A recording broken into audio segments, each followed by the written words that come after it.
Kyle Cooke is sharing his side of the story and breaking down the timeline of what really happened between him, Craig Conover, and his company Loverboy. Cooke launched his alcohol brand, Loverboy, in 2018, with his now wife, Amanda Batchelor, and friend Carl Radke by his side. 5 years later, the canned cocktails landscape has grown even bigger and pal Conover has jumped on the bandwagon. When Conover announced in April that he was an investor in Spritz Society, Cooke claimed there was no bad blood between them. However, Cooke confessed during a May appearance on Watch What Happens Live with Andy Cohen that it rubbed me the wrong way how Conover told him he was working with a competitor. First and foremost, all my friends that I've filmed with know that I've raised money, Cooke claimed on the Monday, June 3 episode of the Trading Secrets podcast. The only person that ever expressed interest was Carl. Cooke, who has known Conover since 2018, alleged, Craig never expressed interest.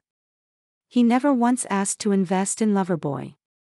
Throughout the podcast, Cooke broke down the exact timeline of when Conover told him about his new investment and what happened prior to his WWHL comments. After Spritz Society founder Ben Soffer's wife, Claudia Oshry, claimed during the May 24 episode of the Toast podcast that Cooke denied Conover the ability to invest in Loverboy and alleged that Loverboy has no investors, Cooke addressed the drama. I don't know what got lost in translation. Loverboy has investors, we've had investors since 2019, Cooke said on Jason Tartick's Trading Secrets podcast in June. I value them immensely. I've had lots of them texting me saying, what in the heck is going on? I could not have done it without them.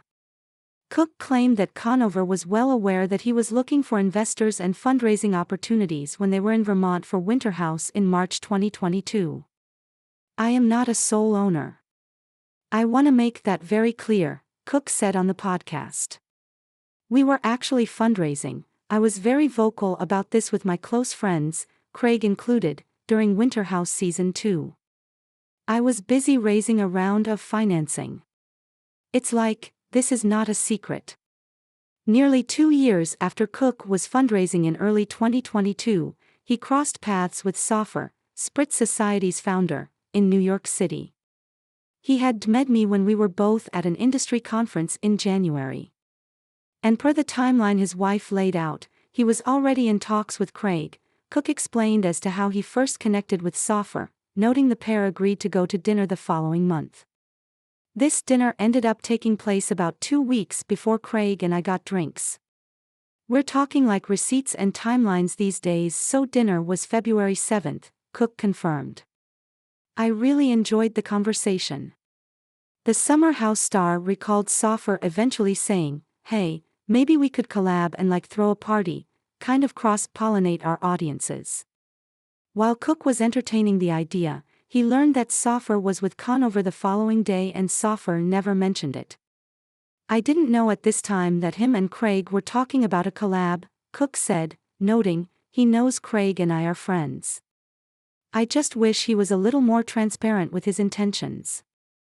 Cooke confessed that found it extremely odd that Soffer didn't tell him or Conover that he'd been spending time with the other person all while working on an investment deal with Conover. Shortly after Cooke met with Soffer in NYC, Conover reached out to go get drinks in the Big Apple. It all kind of unfolded in early February. Craig and I got drinks, Cooke said. I thought it was just to catch up. Cooke claimed that 10 minutes before their friend Tom Schwartz showed up at the bar, Conover sprung his Spritz Society deal on him. It sounded very much like the offer on the table was that he was being given equity and then boom, he actually left the bar early and that was it, Cooke recalled. The next day I texted him like, hey man, I've been giving a lot of thought to what you said about this opportunity you have, and please, like, hold off from signing anything. I'd love to put an offer on the table to kind of counter it.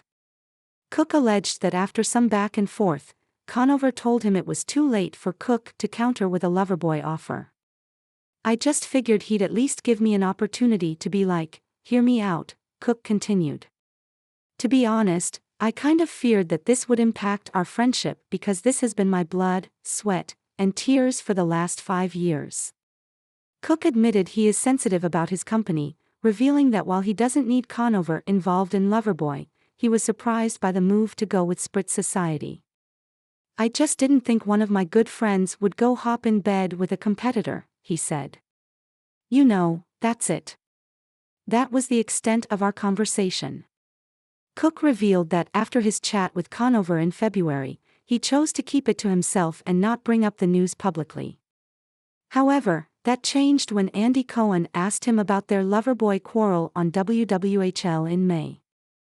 "You're in the hot seat.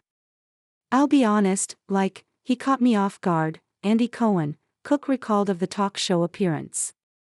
"I was ready to talk about Summer House, and I hadn't thought about this in a while. And I let my emotions get the best of me." The reality star continued, "Up until then, I had very consciously decided not to comment via the various press requests about Craig's involvement in this competitor.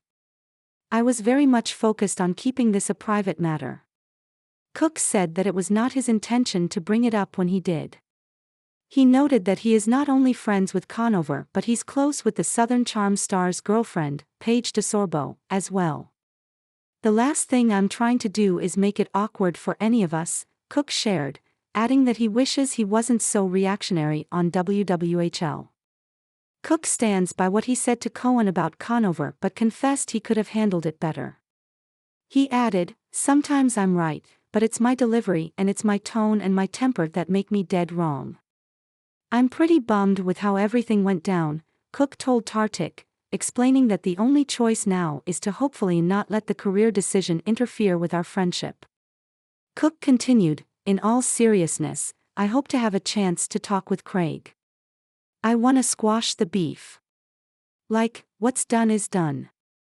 I tell M straight up I'm sorry for being reactionary and watch what happens."